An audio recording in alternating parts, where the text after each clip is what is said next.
The path of knowledge is the way to Jannah. The path of knowledge is the way to Jannah. The path of knowledge is the way to Jannah.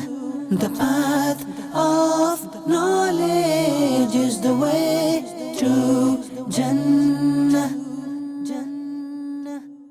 Alhamdulillahi Rabbil Alameen, as-salatu was-salamu ala Sayyidil Anbiya wal Mursalin, amma ba'd, fa'a'udhu billahi minash shaitanir rajim, bismillahir rahmanir rahim. After praising Allah subhanahu wa ta'ala, the most gracious, the most merciful, and imploring Him, Allah subhanahu wa ta'ala, to shower His infinite blessings, peace and salutations upon the best of the creation, the last of the prophets, the leader of the messengers, the most praised one, the most kind one, the most generous one, and undoubtedly the most beautiful one, none other than our beloved Prophet sallallahu ta'ala alaihi wa alihi wasallam. Also express my warm regards and salutations to every one of you as well, my honorable, respectable elders, dear brothers, sisters, lovable youngsters, students, professionals. Assalamu alaikum wa rahmatullahi wa barakatuh. I hope and pray you all are doing good. May Allah bless you people with all goodness and bestow you all with eternal ecstasy in this world and the hereafter as well. I warmly welcome you all to this series, The Prophetic Way, in the program Islam and Education. Well, just a quick recap on our previous episodes. In the first and second episode, we spoke and discussed with regards to the significance of education in Islam. And also, I quoted few narrations, prophetic narrations in front of you, as in what is the importance of education in Islam and how our beloved Prophet ﷺ firstly urged every one of us to be a student of knowledge, scholar of knowledge, listener of these two, lover of these two. And then we also heard about a narration in which he ﷺ honored the seekers of knowledge compared to that of the people who are engaged in voluntary worship. And also one narration with regards to even if you are at your deathbed, that you are just in the final hour of your life, even then beloved Prophet ﷺ recommended us to seek knowledge and not to be deprived of any knowledge that we are ignorant of. In this episode, inshallah, I'm going to tell you which knowledge is important upon every Muslim to acquire. Well, in this episode, I shall be elaborating on the prophetic narration I had just mentioned in my first episode, that is, seeking knowledge is an obligation upon every Muslim man and woman. So in this episode, I shall be elaborating and explaining this narration in a much holistic perspective, and also try to ponder upon the essence of the narration, because after hearing this narration, there might be a few questions that might rise in people's mind, that which knowledge is an obligation upon every Muslim and how much of that science of knowledge is an obligation upon every Muslim. So this episode will be revolving around these two questions. Number one, which science of knowledge is an obligation upon every Muslim to acquire? And number two, how much of that science of knowledge is an obligation upon every one of us to acquire? So it may probably take me a few minutes of yours to answer these two questions, but in return, I assure you that you will definitely have a good time watching this program and would certainly enlighten yourself with the answers of these two questions, inshallah. So it may probably take me a few minutes of yours to answer these two questions, but in return, I assure you that you will definitely have a good time watching this program and would certainly enlighten your knowledge with regards to the answers of these two questions, inshallah. So let me begin with the text of the narration, which says that Talabul ilmi farida. You know, the word farida in Arabic means something which is imposed upon us, or something which has been made mandated or obligation upon every one of us. So it is explicitly stated in the prophetic narration that seeking knowledge is an obligation upon every man and woman. But the question again remains the same here as well. No doubt that seeking knowledge is an obligation, but which science of knowledge is our beloved Prophet ﷺ is referring to as an obligation in his narration, and how much of that science of knowledge? Because there are hundreds and thousands of science of knowledge. There are so many subjects, there are so many literature, books, libraries available. Which science of knowledge is our beloved Prophet ﷺ is referring to? But let me first clarify this, that seeking any subject of knowledge, seeking any science of knowledge is permissible in Islam. May it be physics, chemistry, biology, mathematics, architecture, or engineering, or any science of knowledge may it be, is permissible to acquire as far as it is not contradicting to the teachings of Islam, or as far as it is not being disliked or prohibited by the laws of Islam. You can acquire any science of knowledge. But the question again here remains the same. Which science of knowledge is the beloved Prophet ﷺ is referring to as an obligation in his narration? So let me tell you, it is an undisputed and unanimous call of all the companions of our beloved Prophet ﷺ, and it is an undisputed and unanimous call of all the jurists and the scholars of knowledge that the knowledge which our beloved Prophet ﷺ is referring to as an obligation in his narration is undoubtedly religious knowledge. Yes, it's Islamic education that has been made an obligation and compulsion upon every one of us, at least the bare minimum knowledge of Islam by which he or she may lead his or her religious affairs in a much accurate and appropriate manner. So it is an obligation and compulsion upon every Muslim to acquire at least the bare minimum knowledge of Islam by which he or she may lead his or her religious affairs in a much appropriate and accurate manner. So two things are clear from this narration. Number one, seeking knowledge is farz upon every Muslim. Number two, seeking religious knowledge is obligation upon every Muslim. But now the question here is, seeking how much knowledge is an obligation upon every Muslim? Is it that it is compulsory upon every one of us to be a scholar of knowledge? Or is it that it is compulsory upon every one of us to be a master of jurisprudence? How much? How much is that knowledge it is compulsory upon every one of us to acquire? So the answer here is, neither it is compulsory upon every one of us to be a scholar of knowledge, nor it is compulsory upon every one of us to be a master of jurisprudence. Rather, there is a confined amount of knowledge which has been made mandated and obligation upon every one of us to acquire based on our position, profession, condition, situation. Like for example, अगर कोई बच्चा बालिग हो जाए तो उसके लिए तहारत के मसाइल का सीखना फ़र्ज़ हो जाता है। नमाज के शराइत, फ़राइज़, वाजिबात, मकरूहात, मुफ़सिदात और नमाज के अहकाम का सीखना फ़र्ज़ हो जाता है। रोज़े के अहकाम का सीखना फ़र्ज़। If someone reaches the threshold of निसाब, अगर कोई साहिब निसाब हो गया तो उसके लिए ज़कात के मसाइल का सीखना फ़र्ज़। अगर कोई साहिब इस्तिताअत हो गया, अगर किसी पर हज फ़र्ज़ हो गया तो हज के अहकाम का सीखना फ़र्ज़। इन द सेम वे अगर कोई निकाह करना चाहता है, निकाह के मसाइल, तलाक़ के मसाइल, बीवी के हुकूक, शौहर के हुकूक का सीखना ज़रूरी हो जाता है। Likewise, if you want to do a business, you need to learn about the laws, business laws in Islam. Like if you want to do a trading business, you need to learn about the trading laws. If you are into a partnership business, you need to learn about the rights of your partners that he or she owe upon you. If you are a working partner, you need to learn about the rights of your sleeping partner that he or she owe upon you. If you are a sleeping partner, you need to learn about the rights of the working partner he or she owe upon you. Likewise, if you are an employer, you need to learn about the rights of your employee. If you are an employee, you need to learn about the rights of your employer. So basically, based on your situation, condition, or profession or position, आप जिस हालत में है, जिस कैफियत में है, जो जिम्मेदारी आपको दी गई है, या जो इबादत हम पर फ़र्ज़ या वाजिब की गई है, उसका इल्म सीखना भी हम सब पर फ़र्ज़ है. It is an obligation upon every one of us to acquire that knowledge which has been mandated upon every one of us. So in simple words, to make it very simplistic, basically there are two rights that every Muslim have to fulfill. Number one, huququllah, the rights of the Creator, that is the rights of Allah subhanahu wa ta'ala. And number two, huququl ibad, the rights of the creation, that is the rights of humanity. So these are the two rights that every Muslim have to fulfill. But in order to fulfill these two rights, it is essentially and it is extremely important for us to have the knowledge about these two rights, to have the clarity about these two rights. That is, what are the rights of the Creator and the rights of the creation. Because it is absolutely impossible for a believer to fulfill these two rights or even try and attempt to fulfill these two rights without having knowledge about these two rights.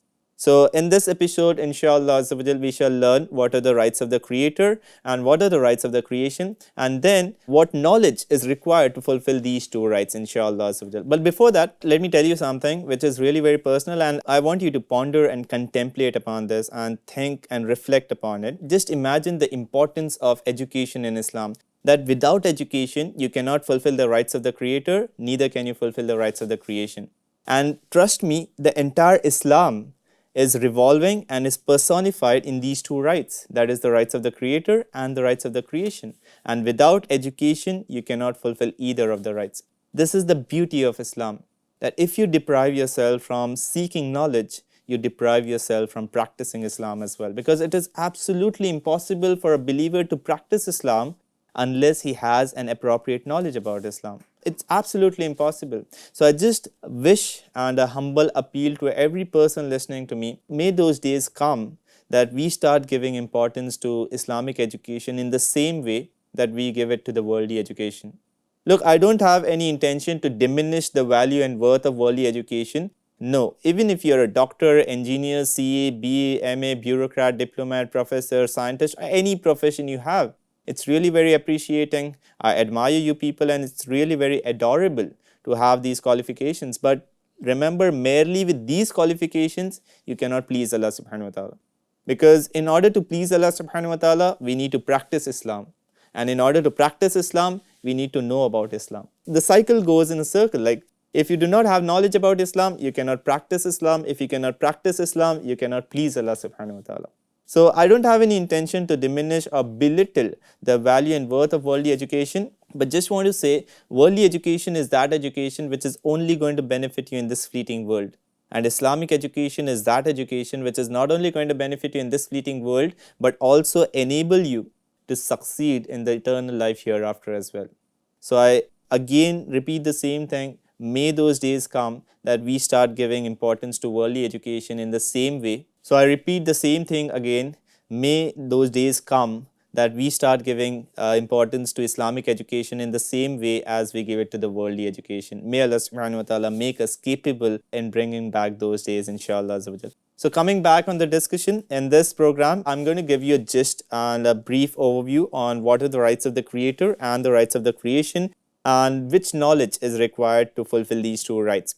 So Amiir Sunnat Damat Barakatuhum Al-Aliyah has given a very brief explanation and a very sophisticated one indeed, that which rights are those that we owe towards Allah subhanahu wa ta'ala, and which are those rights towards the creation, and which knowledge is required in order to fulfill these two rights. So I'll be reading that explanation given by Amiir Sunnat Damat Barakatuhum Al-Aliyah, and a brief elaboration as well, as in which knowledge is required in order to fulfill both of these two rights. So firstly, he, Damat Barakatuhum Al-Aliyah, says it is an obligation to learn about the fundamentals and foundational beliefs of Islam. Like, in simple words, it is obligation upon every one of us to learn about the articles of faith, that is the tenets of faith. There are many articles of faith. I'll just give you few examples, like believing in the oneness of Allah subhanahu wa ta'ala and learning about his attributes, and testifying Prophet Muhammad sallallahu alaihi wasallam as his final prophet, testifying the prophethood of all the messengers of Allah subhanahu wa ta'ala and the books that were revealed upon them. Likewise, believing in the angels of Allah subhanahu wa ta'ala, that they are the spiritual being of Allah subhanahu wa ta'ala, to act upon his command and to worship him tirelessly. Likewise, testifying the day of judgment, the day of resurrection, the day of reckoning, the day of accountability, the day of measurement, heaven, hell, punishment, paradise, etc. So these are some articles of faith which we need to testify. And let me tell you that it is so very sensitive that even if you make small mistake, a small error in this articles of faith, there is a possibility perhaps that you may be out of the fold of Islam. Yes, it's very true. Even a small error, even a small mistake in these articles of faith, it is a high possibility that you may be out of the spectrum of Islam. I'll give you a couple of examples by which you can understand that how a corrupt belief actually can take you out of the fold of Islam. Like, for example, attributes of Allah subhanahu wa ta'ala. There are around 20 plus attributes of Allah subhanahu wa ta'ala, which is an obligation upon every one of us to know. For example, He's awwal, akhir, zahir, batin. He is the first without beginning, He is the last without end. He is inwardly hidden, outwardly manifest. And one of the attributes of Allah subhanahu wa ta'ala is that He is perfect, He is free from all faults and deficiencies. This is based on this Islamic belief that Allah subhanahu wa ta'ala is powerful over everything. Now here, Allah subhanahu wa ta'ala is powerful over everything. Now this is based on the verse of the Quran which says, Inna Allah ala kulli shayin qadir. Allah subhanahu wa ta'ala is powerful over everything. But there are some deviants, some misguided people who have extracted some corrupt belief out of this, and they say that Allah subhanahu wa ta'ala have the ability to lie. Maazallah, astaghfirullah. Allah tabarak wa ta'ala jhoot bol sakta hai. This is the extraction that they have taken it from this verse. And they don't only believe this, but they are preaching, proliferating, propagating across the globe that Maazallah, Allah subhanahu wa ta'ala has the ability to lie. This is completely ridiculous, absurd. How can you believe that Allah subhanahu wa ta'ala has the ability to lie? And these people are in a garb of Islam. They are in the Islamic attire. They talk Islamic jargons. they have a beard on their face, turban and skull cap on their forehead, and they talk and they deceive the innocent and ignorant people. And some people, based on their ignorance and as they are innocent, they fall into the trap of these people. Unfortunately, if they believe that Allah subhanahu wa ta'ala has the ability to lie, they are out of the fold of Islam. Let me tell you that this belief is absolutely corrupt and it is misleading. It is according to the Islamic theology that Allah subhanahu wa ta'ala is perfect and free from all imperfections, which includes the ability to lie as well. And one of the substantial reasons that Allah subhanahu wa ta'ala, He Himself is saying that He is the truth, He is Al-Haq. How can you then ascribe Allah subhanahu wa ta'ala that He has the ability to lie? He Himself is saying that I am the Al-Haq, I am the truth. How can anyone attribute a lying to Allah subhanahu wa ta'ala? It's simply absurd and it's ridiculous. And one more philosophical explanation, I'll give it to you. Lying involves discrepancy between reality and what is stated. Like for example, if I say there is a man standing there, there is a discrepancy because I am a human, I have the ability to lie. There might be a possibility that there might not be a man standing there. There is a discrepancy. But so how can it be possible that Allah subhanahu wa ta'ala Himself, being the creator of reality and believing that He may be deceptive, this belief will directly contradict His nature of being omnipotence and omniscience. On one hand, you are saying that Allah subhanahu wa ta'ala has the ability to lie, and the other side you are saying that Allah subhanahu wa ta'ala is the creator of reality. How can this be possible? If He is the creator of reality, then how He has the ability to lie? And if He has the ability to lie, then how can you say that He is the creator of reality? This is absolutely contradicting to each other. So it is absolutely impossible for Allah subhanahu wa ta'ala to lie, but there are some people who are actually holding this belief, and not only holding this belief, but they are preaching and proliferating across the globe. So therefore, it is stated in the book that Allah subhanahu wa ta'ala is pure of all that is impure, cruel, defective, impertinent and indecent. The presence of any drawback and shortcoming in His being is totally impossible.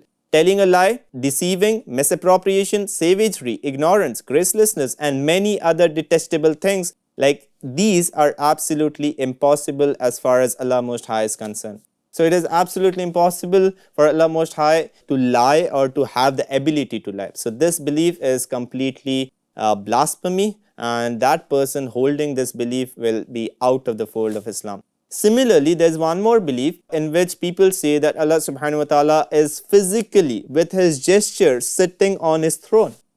Even this is a complete disbelief.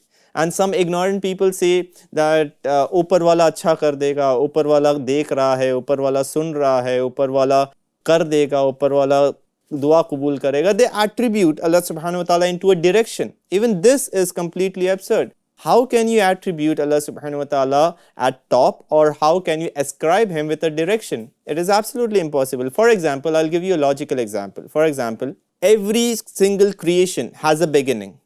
And it's only Allah subhanahu wa ta'ala which doesn't have a beginning, because He is the creator, and every single thing in the universe is a creation, and every creation has a beginning. Alright, so even throne is a creation and it has a beginning. Even direction, space, time or a shape, anything, it's a creation. So I just want to ask you a question, that before Allah subhanahu wa ta'ala created the direction, or before Allah subhanahu wa ta'ala created the throne, where was Allah subhanahu wa ta'ala? Like, direction is a creation, right? So before He created the direction, where was Allah subhanahu wa ta'ala? If you are ascribing Allah subhanahu wa ta'ala towards He's up or He's sitting on the throne, where was He before He created the throne? The people go absolutely answerless and clueless because they don't have the answer of this. And they are actually attributing Allah subhanahu wa ta'ala, confining His being in the throne and physically present with a gesture on the throne. Ma'azallah, astaghfirullah. So this is absolutely disbelief, and a person holding this belief that Allah subhanahu wa ta'ala is physically on the top of the throne or sitting with His gesture is absolutely out of the fold of Islam. So this is why it is very sensitive for a believer to know and have a sound knowledge about creed and belief. So therefore, you have to end up with a conclusion that Allah subhanahu wa ta'ala is free from all confines of time, space, place, direction, form, shape and all those things that resembles any creation. Allah subhanahu wa ta'ala cannot resemble any creation. So if you are saying that he can sit on the throne, he is sitting or he has a direction that resembles a creation. And Allah subhanahu wa ta'ala is free from any resemblance of creation. So I just wanted to make you people realize that how important it is to have sound knowledge about creed and belief, about Aqidah, that which Aqidah we need to adopt and which are those corrupt beliefs and misguided beliefs that if we adopt that, we will be out of the spectrum of Islam. So we could only cover one point in this program, but in the next episode, inshallah, we shall take the rest of the points as well, which has been mentioned by Amir al-Sunnah Damat Barakatuhum al-Aliyah. The first thing that we need to know is about the articles of faith, that is to have sound knowledge about the creed, the beliefs that we hold with regards to Islam, with regards to Allah subhanahu wa ta'ala and the messengers of Allah subhanahu wa ta'ala. So we completed this first point here. The next points, the next synopsis, inshallah, in the next episode. So till then, thank you very much for your patience, your presence in this episode. It was great having you here, watching this program. I hope it was informative for you all. Till then, take care of yourself and your family as well. Remember us in your prayers. May Allah subhanahu wa ta'ala keep us steadfast on the genuine beliefs and creed that was being held by the companions of our beloved Prophet sallallahu alaihi wasallam. May Allah subhanahu wa ta'ala keep us protected from all misguided people and the deviants who hold corrupt belief and propagate the misguided beliefs across the globe. May Allah subhanahu wa ta'ala keep us steadfast on the righteous path. So we shall meet in the next episode with the further explanation of Amir al-Sunnah Damat Barakatuhum al-Aliyah. Till then, keep watching FGN channel and do not forget to subscribe it as well. Sallu ala al-Habib sallallahu ta'ala ala Muhammad sallallahu ta'ala alayhi wa sallam. The path of knowledge is the way to Jannah. The path of knowledge is the way to Jannah. The path of knowledge is the way to Jannah. The path of knowledge is the way to Jannah.